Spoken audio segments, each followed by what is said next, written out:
RMDs.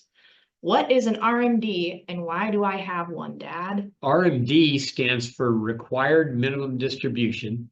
This is an IRS rule saying that after a certain age, and they keep changing these ages. 73 right now. 73 right now. After a certain age, they require you to make distributions, to take money out of your traditional IRA and pay taxes on it. They don't require you to spend it. In fact, some of our clients take those RMDs, whatever that amount is, and put it in a regular non-IRA account and just keep it invested. The idea of the RMD, it's based on your life expectancy, and there's a calculation that they use based on the end of the year previous end of the year value of your IRA on how much it is. So right now what the rule is as far as the deadline for if you're coming up on the age of 73, what you need to know is that you have to take your RMD by April 1st of the year after you turn 73. So normally the deadline is December 31st of each year, but that first year they give you a little bit of extra time and they give you till April 1st of the following year. But if you do that, you need to know that you have to take 2 RMDs that year, because you have to take the RMD that you owed for the year before when you turned 73, and then you have an RMD due by December 31st for your age of 74, because like I said, the deadline after your first RMD is December 31st. So for many people, some people, it's better off that they take it that year, that year that they turn 73. Some people, it's better to wait.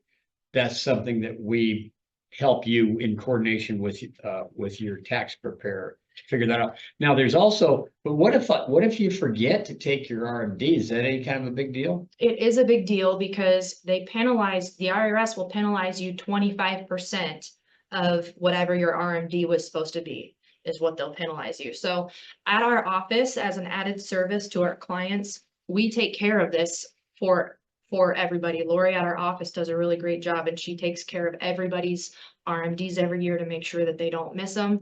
And we help people with that. So I'm going to really quickly go through how you kind of can estimate what your RMD is going to be, because it's public information. You can totally estimate it if you're coming up on it and wondering how much tax, how is this going to make a difference for me tax wise? How much is the IRS going to make me take out of my account once I turn 73? So hopefully you can kind of see this chart, but the IRS has a chart. This is public information. You can look it up on the internet. Basically what you do is you find your prior year, the prior end of year balance of all of your IRAs added together. And then you divide that balance by this life expectancy factor that the IRS has for you. So whichever age that you're going to be by December 31st of the current year, you'll divide your account value by this life expectancy factor, and that's what you're going to end up having to take out for your RMDs. But like Jesse said, we do that for all of our clients. Lori starts working on that in late October, early November, checking through everybody that's of the age that they have to take RMDs, checking to see if they've taken the RMDs, contacting them, et cetera, and just making sure that nobody ends up having to pay that 25% penalty, because I know who that'll get. Even though it's the taxpayer's responsibility, we don't want to be blamed for not having. We want to help everybody make sure that